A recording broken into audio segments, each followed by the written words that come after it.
Welcome back sa Tito Manny TV.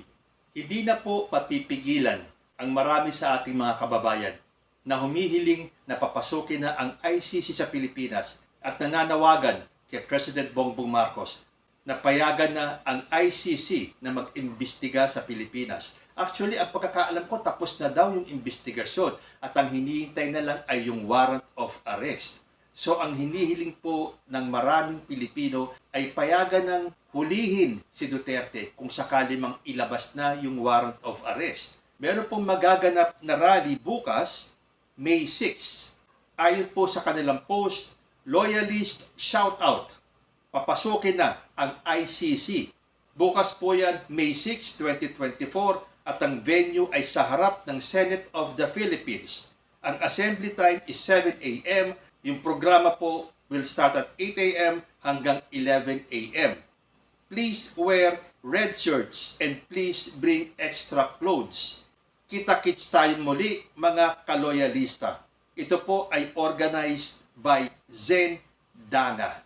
Kasi hindi na po mapigilan ang ating mga kababayan na mag-rally. Dahil kahit na ang bait na ni President Bongbong Marcos dito sa mga DDS na to, lalo na sa mga alipores nitong si ex-President Rodrigo Duterte, andyan sila Roque, sila Panelo, sila Glenn Chong at kung sino-sino pa. Patuloy pa rin ang kanilang paninira sa ating presidente. Para bang sila ay naghahabol sa oras. Gusto na nilang ibagsak si President Bongbong Marcos para iupo na si VP Sara. Inaabuso nila ang kabaitan ng ating presidente. Pero meron pong hangganan ang lahat.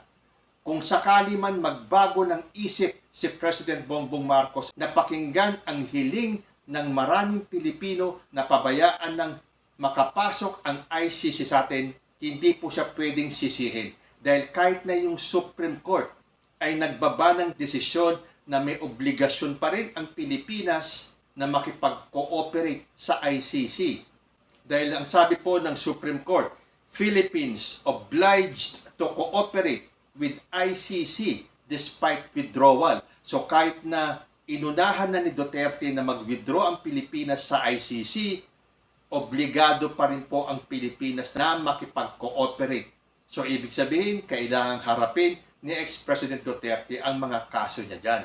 Sabi pa ng Supreme Court, Duterte cannot evade ICC and cannot end the treaty on his own. So, kung sakali man at mapuno si President Bongbong Marcos at pahintulutan ng pumasok ang ICC sa atin, hindi po natin siya masisisi. At lalong hindi masisisi ng mga alipores ni ex-President, si President Bongbong. Dahil umaabuso na po sila. Ang bait-bait na ni President Bongbong sa kanila. And yet, hindi sila tumitigil hanggat hindi nila naiuupo si VP Sara, hanggat hindi nila napapabagsak at napagre-resign itong si President Bongbong Marcos. So, ituloy nyo lang yan, yung pambabalahura nyo sa ating presidente. Dahil sinasagad nyo siya eh. Talagang you are pushing it to the limit. Eh ang majority ng taong bayan ay hindi na matiis ang ginagawa nyo sa ating presidente.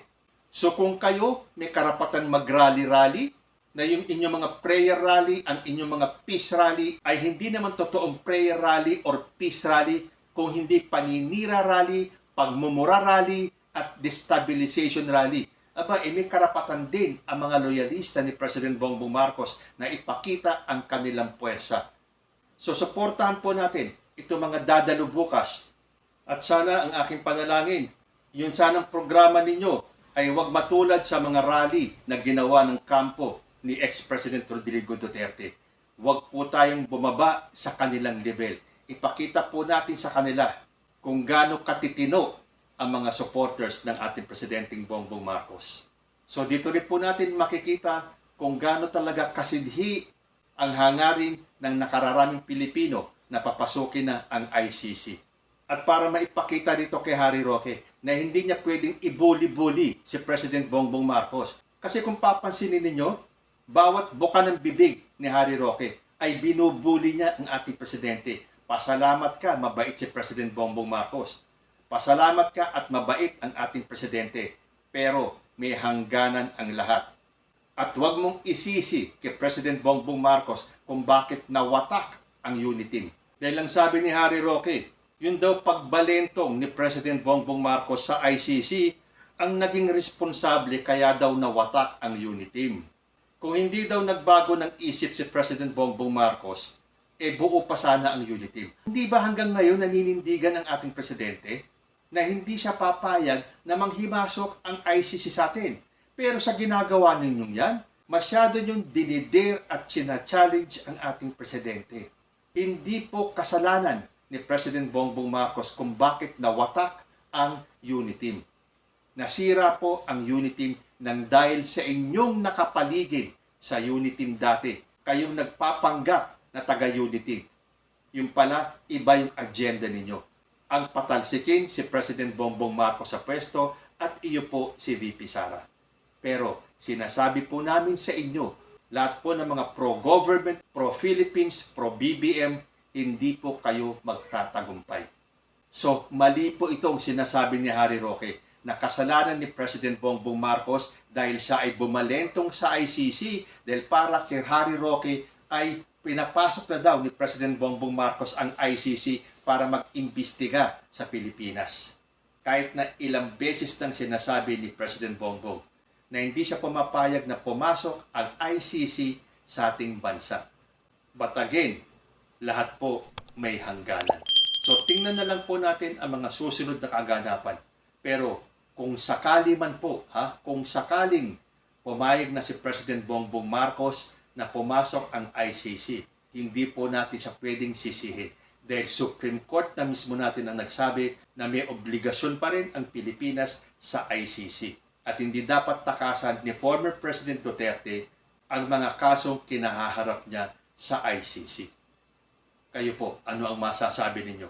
Hanggang dito na lang po muna tayo. Hanggang sa susunod na mga issues. Maraming salamat.